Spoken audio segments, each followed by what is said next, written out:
So you start having negative thoughts, talking bad about yourself to yourself, right? You're condescending in your tone inside your head. You know what I'm saying? You don't cut yourself breaks. You stop accepting failures. You just everything is everyone else's problem, and you don't blame yourself, but like you do blame yourself for everything, right? So it's like at the same time, like both those things at the same time you start doing. It's like everything else's problem because you're pissed off, but then also everything is your problem because you're a piece of shit. It's like you just what is that combo, bro? Um, but yeah, I feel like you really do kind of trap yourself there after a certain point because after you realize that like what you're doing and it there's no way you just like bro, it's so horrid. You just have like there's no way you want to stay like this forever. You're just fucking miserable. And so I think we very easily trap ourselves in situations like that inside of our heads, you know, where we're just like, it's so hard to get better and so hard to change and so hard to change your mindset because it's a whole mindset shift, right? Like, you have to go from hating yourself basically and being like a bully towards yourself just because, I don't know, whatever reason it came about. And I mean, it's how you talk about yourself to yourself. It's what you think, you know what I'm saying? Those thoughts, if they're negative, doesn't matter what type of negative, if they're negative, they're gonna negatively affect you, right? So it's just like you have to get out of that. And getting out of those thoughts is really difficult. Being that like miserable state, bro, it sucks. It's like anytime you want to do something, you just all the fun just feels sapped out of it the moment that you sit down and you're just like, okay,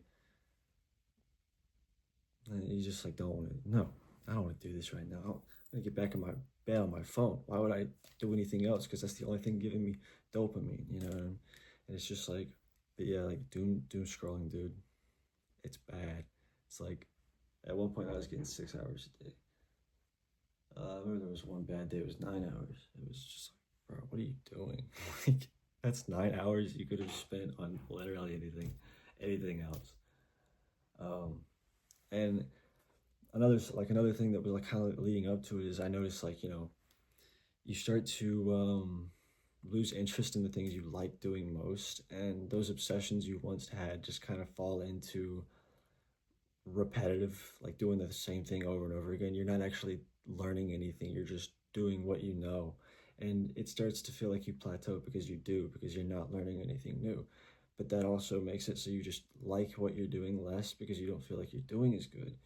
And yeah, it just makes you feel more like a piece of shit. It just, bro, it's just pounding you down. But yeah, I think that we easily keep ourselves trapped in states like these because once you realize what's going on, you kind of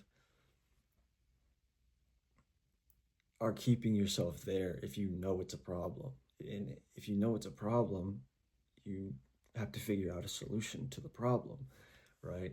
So, what is the solution to all this? Well, I mean, a whole lot of different things, you know.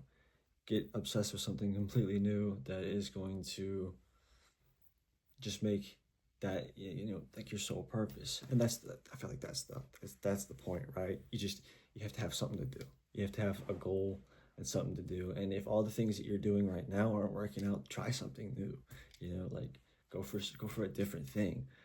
Me personally, what I've been doing and what has worked for me in the past is just I just try and do activities that are going to make me think less and be more focused on my physical action. So like working out and going on runs and stuff like that. Even if it's like 40 degrees outside, go for a run. Yeah, my lungs might hurt for like a day after, but it's better than being miserable in my room. So it's really just you have to kind of realize that you need to be disciplined for things, doing stuff you don't want to do. And it really sucks. And I'm at that stage right now, where I just don't really want to do anything. And everything is intimidating again. Like even starting something, I'm just like, dude, no. Trying to pick up the guitar right now, bro. I haven't played for like a week, Like it's tough, it's rough, and it's intimidating again. So you have to do stuff you don't want to do. Practice anyway. Yeah, that's kind of the point I was trying to make, just like I feel like we definitely trap ourselves in situations like this. It doesn't even have to be, like mental spaces. It can just be your physical environment. You just get comfortable in the way that you think and the way that you live. That changing is very difficult. Um, but when it's bad, you have to. You really, otherwise, you're just never gonna get better. So yeah, I guess that was my point. Yeah. So thank you.